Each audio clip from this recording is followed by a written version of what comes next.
Hi ಗೆಳೆಯರೇ, ನನ್ನ ಹೆಸರು ಸಾರಿಕಾ. ನಾನು ನಿಮ್ಮ ಶಿವಮೊಗ್ಗದ ಹುಡುಗಿ. ನಾನು ಇವತ್ತು ಹೇಳುವ ಕತೆ ವಿಚಿತ್ರ ಅನ್ನಿಸಬಹುದು, ಏಕೆಂದರೆ ಇದು ನನ್ನ ಮತ್ತು ನನ್ನ ಮಾವನ ನಡುವೆ ನಡೆದ ಒಂದು ನೆನಪುಗಳು. ಈಗ ಕತೆಗೆ ಬರೋಣ. ನಮ್ಮ ಅಪ್ಪ ಅಮ್ಮ ನನ್ನ ಮದುವೆ ಮಾಡೋಕೆ ಅಂತಾನೆ ಕಾಯುತ್ತಿದ್ದರು ಅನ್ನಿಸುತ್ತೆ. ಕಾಲೇಜ್ ಮುಗಿದ ತಕ್ಷಣ ನನ್ನನ್ನು ಮದುವೆ ಮಾಡಿ ಕುಂದಾಪುರ ಕಳಿಸಿಕೊಟ್ಟರು. ಆಗ ನನಗಿನ್ನೂ 21 ವಯಸ್ಸು. ಮದುವೆಯ ಕನಸು ತುಂಬಾ ದೊಡ್ಡದಾಗಿ ಕಂಡಿದ್ದೆ. ಫ್ರೆಂಡ್ಸ್ ಎಲ್ಲ ಹೇಳಿದ್ದು ಕೇಳಿ ಮ್ಯಾರೇಜ್ ಲೈಫ್ ಚೆನ್ನಾಗಿರುತ್ತೆ ಅಂತ ಅನ್ಕೊಂಡು ಮೋಸ ಹೋದೆ. ನನ್ನ ಕರಿಮಣಿ ಮಾಲೀಕ ದೊಡ್ಡ ಕಂಪನಿಯೊಂದರಲ್ಲಿ ಕೆಲಸ ಮಾಡ್ತಾ ಇದ್ದ. ಅದು ಚೆನ್ನೈನಲ್ಲಿ. ನನಗೆ ಆ ಊರು ಸೆಟ್ ಆಗಲ್ಲ ಅಂತ ಹೇಳಿ ನನ್ನನ್ನು ಬೆಂಗಳೂರಿನಲ್ಲಿ ಮನೆ ಮಾಡಿ ಇರಿಸಿದ್ದ ಅವನು. ಹೀಗೊಮ್ಮೆ ಬಂದು ಹೋಗುತ್ತಿದ್ದ. ಹಾಗೆ ಬಂದೆ. ಒಂದು ಮಗುವನ್ನು ಕರುಣಿಸಿದ್ದ. ಮಗು ಆದಮೇಲೆ ಅವನ ಆಸೆ ಕಮ್ಮಿ ಆದ ಹಾಗೆ ಕಾಣಿಸಿತು. ಊರಿಗೆ ಬರೋದು ಕಮ್ಮಿ ಮಾಡಿದ. ಫೋನ್ ಮಾಡಿದರು. ದಿನಕ್ಕೆ 1 ಬಾರಿ ಮಾತನಾಡಿದರೆ ಹೆಚ್ಚು. ಅದು ಮಗು ಹತ್ತಿರ ಮಾತನಾಡಲು ಅಷ್ಟೇ ಮಾಡುತ್ತಾನೆ.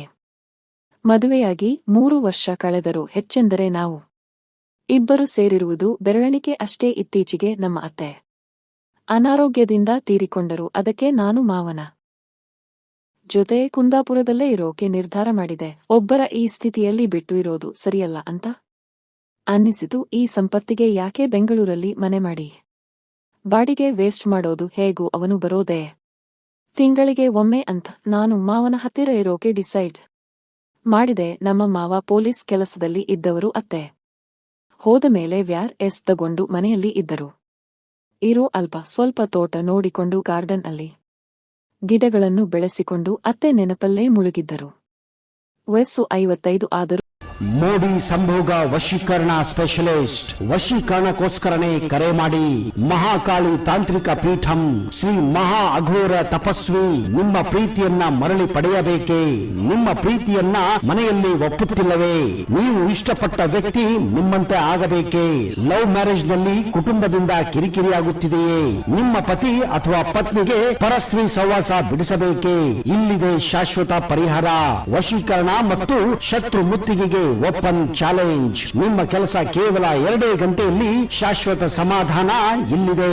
ಕೆಲಸ ಆಗದಿದ್ದಲ್ಲಿ ನಿಮ್ಮ ಹಣ ವಾಪಸ್. ಗುಪ್ತ ಅಘೋರ ವಾಮ ಪದ್ಧತಿಯಿಂದ ಇಲ್ಲಿ ಶಾಶ್ವತ ಪರಿಹಾರ ಗ್ಯಾರಂಟಿ. ಇನ್ನು ಕಟ್ಟು ಮಸ್ತು ದೇಹ. ಎಷ್ಟಾದರೂ ಪೊಲೀಸ್ ಅಲ್ವಾ? ನಮ್ಮ ಯಜಮಾನ ಹೊರಗೆ ತಿಂದು ಒಳ್ಳೆ ಎಮ್ಮೆ ತರ ಆಗಿದ್ದರು.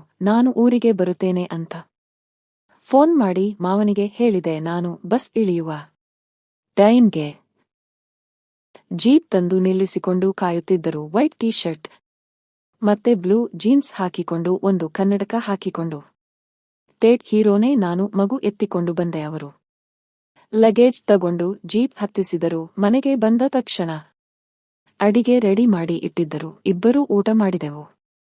ಮಗುಗೆ ಇನ್ನೂ 2 ವರ್ಷ. ಹಾಲನ್ನು ಬಿಟ್ಟು ಬೇರೆ ಕೊಡುತ್ತಿರಲಿಲ್ಲ. ಊಟ ಮಾಡಿ ರೆಸ್ಟ್ ಮಾಡು, ನಾನು ತೋಟಕ್ಕೆ ಹೋಗಿ ಬರುತ್ತೇನೆ ಅಂತ ಹೇಳಿ ಹೋದರು. ನಾನು ಮಗುವನ್ನು ಮಲಗಿಸಿ ನಾನು ಮಲಗಿದೆ. ಬೆಳಿಗ್ಗೆ ಎದ್ದ ತಕ್ಷಣ ಮಾವನೇ ಕಾಫಿ ಮಾಡಿ ತಂದರು. ನಾನು ಅಯ್ಯೋ ಮಾವ, ನೀವು ಯಾಕೆ ತೊಂದರೆ ತಗೋತೀರಾ? ನಿಮ್ಗೆ ಸಹಾಯ ಆಗಲಿ ಅಂತ ತಾನೇ ನಾನು ಬಂದಿರೋದು. ಇನ್ಮೇಲೆ ನಾನೇ ಎಲ್ಲಾ ಕೆಲಸ ಮಾಡುತ್ತೇನೆ, ನೀವು ಮಗು ಆಡಿಸಿಕೊಂಡು ಇರಿ ಅಂತ ಹೇಳಿದೆ.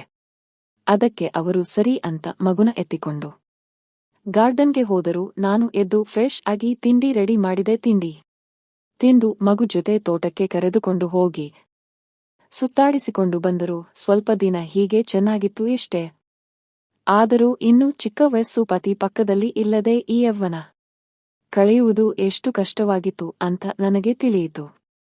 ನಮ್ಮ ಯಜಮಾನ ಬರೋಕೆ ಆಗಲ್ಲ ಸರಿ ಫೋನಲ್ಲಿ. ಆದರೂ ಖುಷಿಯಾಗಿ ಮಾತಾಡಿಕೊಂಡು ಇದ್ದಿದ್ದರೆ ಸಾಕಾಗಿತ್ತು. ಇದೆಲ್ಲ ನೆನೆಸಿಕೊಂಡು ನಿದ್ರೆ ಬರದೆ ಮೊಬೈಲ್ ಅಲ್ಲಿ ಆತರ ಫಿಲ್ಮ್ ನೋಡುತ್ತಾ ದೇವರು ಕೊಟ್ಟ ಕೈಗತಿ ನನಗೆ ಅಂತ ಅಂದುಕೊಂಡು ಕೈ ಕೆಲಸದಿಂದ ತೃಪ್ತಿ ಪಟ್ಟುಕೊಳ್ಳುತ್ತಿದ್ದೆ. ಹೀಗೆ ದಿನ ಮಾಡುವಾಗ ಒಮ್ಮೆ ಮಾವನ ಕೈಯಲ್ಲಿ ಸಿಕ್ಕಿ ಹಾಕಿಕೊಂಡೆ. ನಾನು ಫಿಲ್ಮ್ ನೋಡುವಾಗ ಹಿಂದಿನಿಂದ ಬಂದು ನೋಡಿದರು. ನನಗೆ ಮುಜುಗರ ಆಗಿ ಅಲ್ಲಿಂದ ಎದ್ದು ಹೋದೆ. ಅವರಿಗೆ ಕೊಟ್ಟು ಮಾತಾಡಲು ಆಗಲಿಲ್ಲ. ಕೊನೆಗೆ ಮಾವನನ್ನನ್ನು ಕರೆದು, ನೋಡು ಸಾರಿಕ, ಈ ವಯಸ್ಸಲ್ಲಿ ಇದೆಲ್ಲ ಮಾಮೂಲಿ. ಅದರಲ್ಲೂ ಇನ್ನು ಚಕ್ಕ ವಯಸ್ಸು ನಿನ್ನದು. ಬೇಕಿದ್ದರೆ ನಿನ್ನ ಗಂಡನಿಗೆ ಫೋನ್ ಮಾಡಿ ಹೇಳುತ್ತೇನೆ, ನೀನು ಅವನು ಇರೋ ಜಾಗಕ್ಕೆ ಹೋಗು. ಅವನಿಗೂ ಸಹಾಯ ಆಗುತ್ತೆ ಅಂದರು. ನಾನು ಇಲ್ಲ ಮಾವು. ಒಂಟಿತನ ಸ್ವಲ್ಪ ದಿನ ಅಭ್ಯಾಸ ಆಗಬೇಕು, ಅಷ್ಟೇ ಆಗುತ್ತೆ ಬಿಡಿ ಅಂದೆ. ಅದಕ್ಕೆ ಅವರು, ಹೌದು, ಒಂಟಿತನ ತುಂಬಾ ಕೆಟ್ಟದ್ದು. ನಾವೇ ನಮ್ಮ ಕೈಯಿಂದ ಸಮಾಧಾನ ಮಾಡಿಕೊಂಡು ತೃಪ್ತಿ ಪಟ್ಟುಕೊಳ್ಳಬೇಕು ಅಂತ ಹೇಳಿ ಹೊರಟು ಹೋದರು. ಅವರು ಯಾಕೆ ಹಾಗೆ ಹೇಳಿದರು ಅಂತ ನನಗೆ ಆಗ ತಿಳಿಯಲಿಲ್ಲ. ಒಂದು ದಿನ ನೆಂಟರ ಮದುವೆ ಅಂತ ಹೇಳಿ ಮಾವನನ್ನು ಮಗುನು ಕರೆದುಕೊಂಡು ಹೋದರು. ಮದುವೆ ಮುಗಿಸಿಕೊಂಡು ಅಲ್ಲೇ ಅಕ್ಕಪಕ್ಕ ಇದ್ದ ಕೆಲವು ಜಾಗಗಳನ್ನು ನೋಡಿಕೊಂಡು ಬರೋಣ ಅಂತ ಹೇಳಿದರು. ಅವತ್ತು ಸುತ್ತಾಡಿ ತುಂಬಾ ಖುಷಿಯಾಗಿದ್ದೆ. ಹಾಗೆ ಮಾತಾಡುವಾಗ ಕೇಳಿದೆ, ಮಾವ್ ಅತ್ತೆ ಹೋದ ಮೇಲೆ ಒಂಟಿ ಜೀವನ ಹೇಗೆ ಸಾಗಿಸುತ್ತಾ ಇದ್ದೀರಾ ಅಂತ. ಅವರು, ಏನೆಲ್ಲ ಪುಸ್ತಕಗಳನ್ನು ಓದೋದು, ಗಾರ್ಡನ್ ತೋಟ್ ಅಂತ ಎಲ್ಲ ಮರೆತು ಹೋಗುತ್ತೆ, ಜೀವನ ನೀಡಿಬೇಕು ಅಲ್ವಾ ಅಂತ ಮುಗುಳ್ನಕ್ಕೂ ಸುಮ್ಮನಾದರು. ವಾಪಸ್ ಮನೆಗೆ ಬಂದ ಮೇಲೆ ನನಗೆ ನನ್ನ ಗಂಡನಿಗಿಂತ ಇವರೇ ವಾಸಿ ಅನ್ನಿಸಲು ಶುರುವಾಯಿತು. ಆಮೇಲೆ ಅನ್ನಿಸಿತು, ಹೇಗೂ ಇವರು ಒಬ್ಬರೇ ಕಷ್ಟ ಅನುಭವಿಸುತ್ತಾ ಇದ್ದಾರೆ. ನನ್ನ ಹಾಗೆ ಆಸೆಗಳು ಇರುತ್ತವೆ, ಹೇಗಾದರೂ ಮಾಡಿ ನನ್ನ ಕಡೆ ಒರೆಸಿಕೊಂಡರೆ ನನಗೂ ಸಹಾಯ ಆಗುತ್ತೆ, ನನ್ನ ಆಸೆಗಳು ತೇರುತ್ತವೆ ಅಂತ ಯೋಚಿಸಿದೆ. ಅವತ್ತಿಂದ ನಾನೇ ಅವರ ಮೇಲೆ ಬಿದ್ದು ಮಾತನಾಡಿಸುವುದು, ಫೋನ್ನಲ್ಲಿ ಅದು ಇದು ತೋರಿಸುವಾಗ ನನ್ನದು ಅವರಿಗೆ ತಗಲುವ ಹಾಗೆ ಪಕ್ಕದಲ್ಲೇ ಕೂರುತ್ತಿದ್ದೆ. ಕಸಗುಡಿಸುವಾಗ, ಮಗುವಿಗೆ ಉಣಿಸುವಾಗ ಅದರ ದರ್ಶನ ಮಾಡಿಸುವುದು ಮಾಡುತ್ತಿದ್ದೆ. ಒಂದು ದಿನ ಬಾಗಿಲು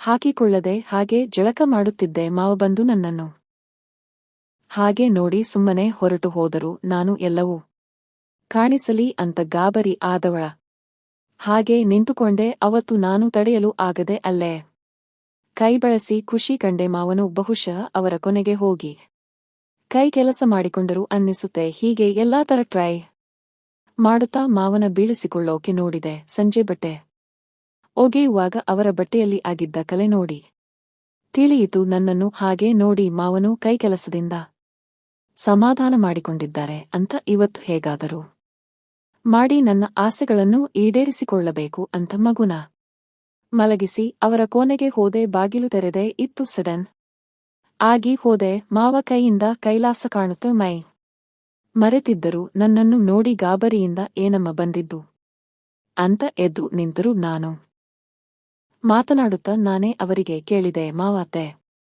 ಹೋದ ಮೇಲೆ ಇದೇ ರೀತಿನ ನೀವು ಜೀವನ ಸಾಗಿಸುವುದು ನಿಮಗೆ ಕಷ್ಟ ಅನಿಸಿಲ್ವಾ ಅಂತ. ಏನ್ ಮಾಡೋದು, ಇಷ್ಟೇ ಪಡೆದುಕೊಂಡು ಬಂದಿದ್ದು ಅಂತ ಹೇಳುತ್ತಾ ಬಾಗಿಲ ಕಡೆ ತಿರುಗಿ ನಿಂತರು. ನಾನು ಹತ್ತಿರ ಹೋಗಿ, ಇಬ್ಬರೂ ಒಂಟಿ ಜೀವನದಿಂದ ಬೇಸತ್ತು ಹೋಗಿದ್ದೇವೆ, ಯಾಕೆ ನಾವಿಬ್ಬರೂ ಒಂದಾಗಬಾರದು ಅಂತ ಅವರ ಕೈ ತೆಗೆದು ನನ್ನ ಕೈ ಇಟ್ಟೆ. ಅವರಿಗೆ ರೋಮಾಂಚನವಾಗಿ ನನ್ನ ಅಲ್ಲೇ ತಬ್ಬಿದರು. ಇಷ್ಟು ದಿನ ನಿನ್ನ ನೆನೆಸಿಕೊಂಡು ಕೈ ಕೆಲಸ ಮಾಡುತ್ತಿದ್ದೆ, ಇನ್ಮೇಲೆ ಆ ಕೊರತೆ ನೀನೆ ನೀಗಿಸು ಅಂತ ಹೇಳುತ್ತಾ ಹಸಿದ ಹುಲಿಯಂತೆ ನನ್ನ ಮೇಲೆ ಹಾರಿದರು. ನನಗೂ ಇಷ್ಟು ದಿನ ಅವಿತು ಕುಳಿತ ಆಸೆ ಹುಕ್ಕಿ ಹರಿಯಿತು. ಇಬ್ಬರು ಮನಸ್ಸಿಗೆ ಸಾಕಾಗುವಷ್ಟು ತೃಪ್ತಿಪಟ್ಟೆವು. ಅವರ ಬಾಹುಬಂಧನದಲ್ಲಿ ಸೇರೆಯಾದೆ. ನಾನು ವಿಧವಿಧವಾದ ಆಟಗಳನ್ನು ಮಾವನಿಗೆ ಹೇಳಿಕೊಟ್ಟೆ. ಅವರು ಅದನ್ನೆಲ್ಲ ನನಗಾಗಿ ಕಲಿತು ಪ್ರಯತ್ನಿಸಿದರು. ಇನ್ನು ಮುಂದೆ ನನಗೆ ಕೊರಗಿಲ್ಲ ಅಂತ ಮನಸ್ಸಿಗೆ ಖುಷಿಯಾಯಿತು. ನನ್ನ ಕರಿಮಣಿ ಮಾಲೀಕ ವರ್ಷಕ್ಕೆ 3-4 ಬಾರಿ ಬಂದು ಹೋಗುತ್ತಾನೆ. ಅದು ಮಗು ನೋಡೋಕೆ ಅಂತ ಅಷ್ಟೇ. ಅವನು ವಾಪಸ್ ಬರುವ ಯೋಚನೆ ಕೂಡ ಮಾಡಿಲ್ಲ ಅನ್ನಿಸುತ್ತೆ. ಮಾವ ಇರುವವರೆಗೂ ಹೇಗೋ ನನ್ನ ಖುಷಿ ಇರುತ್ತದೆ ಅನ್ನೋ ಆಸೆ ಉಳಿದಿದೆ ಅಷ್ಟೇ. ನನ್ನ ಯಜಮಾನ ಬಂದು ಹೋದ ಮೇಲೆ ಮತ್ತೆ ನಾನು ಮಾವ ಬಗೆ ಬಗೆಯ ಆಟ ಆಡುತ್ತಾ ಕಾಲ ಕಳೆಯುತ್ತೇವೆ. ಮನೆಯಲ್ಲಿ, ತೋಟದಲ್ಲಿ, ಗಾರ್ಡನ್ನಲ್ಲಿ. ಮಾವ ಅಂತೂ ಯಾವ ವಯಸ್ಸಿನ ಹುಡುಗನಿಗೂ ಕಮ್ಮಿ ಇಲ್ಲವೆಂಬ ಇರುತ್ತಾರೆ. ಫ್ರೆಂಡ್ಸ್, ಈ ಕತೆ ಇಷ್ಟ ಆಗಿದ್ದರೆ ಒಂದು ಲೈಕ್ ಮಾಡಿ, ಶೇರ್ ಮಾಡಿ, ನಮ್ಮ ಚಾನೆಲ್ಗೆ ಸಬ್ಸ್ಕ್ರೈಬ್ ಮಾಡಿಕೊಳ್ಳಿ. ಧನ್ಯವಾದಗಳು. ಮೋಡಿ ಸಂಭೋಗ ವಶೀಕರಣ ಸ್ಪೆಷಲಿಸ್ಟ್. ವಶೀಕರಣಕ್ಕೋಸ್ಕರನೇ ಕರೆ ಮಾಡಿ. ಮಹಾಕಾಳಿ ತಾಂತ್ರಿಕ ಪೀಠಂ ಶ್ರೀ ಮಹಾ ಅಘೋರ ತಪಸ್ವಿ ನಿಮ್ಮ ಪ್ರೀತಿಯನ್ನ ಮರಳಿ ಪಡೆಯಬೇಕೇ? ನಿಮ್ಮ ಪ್ರೀತಿಯನ್ನ ಮನೆಯಲ್ಲಿ ಒಪ್ಪುತ್ತಿಲ್ಲವೇ? ನೀವು ಇಷ್ಟಪಟ್ಟ ವ್ಯಕ್ತಿ ನಿಮ್ಮಂತೆ ಆಗಬೇಕೇ? ಲವ್ ಮ್ಯಾರೇಜ್ ನಲ್ಲಿ ಕುಟುಂಬದಿಂದ ಕಿರಿಕಿರಿಯಾಗುತ್ತಿದೆಯೇ? ನಿಮ್ಮ ಪತಿ ಅಥವಾ ಪತ್ನಿಗೆ ಪರಸ್ತ್ರೀ ಸಹವಾಸ ಬಿಡಿಸಬೇಕೇ? ಇಲ್ಲಿದೆ ಶಾಶ್ವತ ಪರಿಹಾರ. ವಶೀಕರಣ ಮತ್ತು ಶತ್ರು ಮುತ್ತಿಗೆಗೆ ಓಪನ್ ಚಾಲೆಂಜ್. ನಿಮ್ಮ ಕೆಲಸ ಕೇವಲ 2 ಗಂಟೆಯಲ್ಲಿ ಶಾಶ್ವತ ಸಮಾಧಾನ ಇಲ್ಲಿದೆ. ಕೆಲಸ ಆಗದಿದ್ದಲ್ಲಿ ನಿಮ್ಮ ಹಣ ವಾಪಸ್. ಗುಪ್ತ ಅಘೋರ ವಾಮ ಪದ್ಧತಿಯಿಂದ ಇಲ್ಲಿ ಶಾಶ್ವತ ಪರಿಹಾರ ಗ್ಯಾರಂಟಿ.